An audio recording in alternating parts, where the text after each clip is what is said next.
Hello बच्चों, चलिए प्रश्न देखते हैं। हमारा प्रश्न है, उन नाइट्रोजनी समाचारों के नाम और श्रेणियां बताइए जो कोशिकाओं के आनुवांशिक पदार्थ में पाए जाते हैं।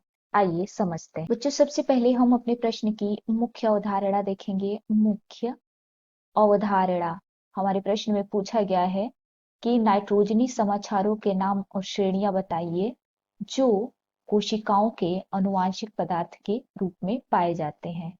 आइए लिखते हैं, नाइट्रोजनी नाइट्रोजनी समाचार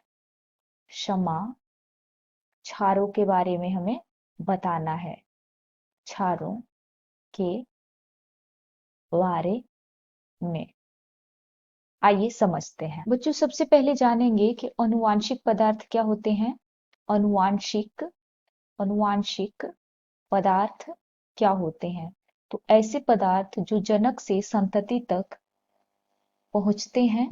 ऐसे पदार्थ जो जनक से संतति में जाते हैं। जैसे उदाहरण के रूप में डीएनए या आरएनए। डीएनए या आरएनए आनुवांशिक पदार्थ हैं। अब हम नाइट्रोजनी समाचार के बारे में जानेंगे। जो नाइट्रोजनी समाचार होते हैं, नाइट्रोजनी समाचार, उनकी दो श्रेणियां होती है बच्चों। समाचार की कितनी श्रेणियां होती हैं? दो श्रेणियां होती हैं। पहली श्रेणी का नाम है प्यूरीन। पहली श्रेणी को हम क्या कहते हैं? प्यूरीन। और दूसरी श्रेणी को हम क्या कहते हैं? दूसरी श्रेणी को हम कहते हैं पायरिमिडीन। प्यूरीन श्रेणी और पायरिमिडीन श्रेणी। प्यूरीन में दो नाइट्रोजनी क्षार आते हैं, एडेनिन, इसको ए से प्रदर्शित करते हैं, और दूसरा गुआनिन, इसको जी से प्रदर्शित करते हैं। जो पायरिमिडीन श्रेणी है बच्चों, इसमें तीन नाइट्रोजनी क्षार आते हैं। पहले का नाम है साइटोसिन,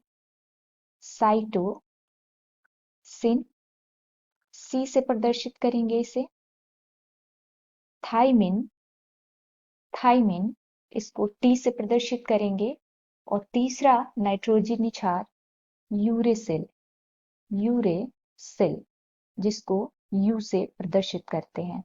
तो ये आपने नाइट्रोजनी समाचार की श्रेणियां देखी। उम्मीद है आपको प्रश्न समझ में आ गया होगा। धन्यवाद।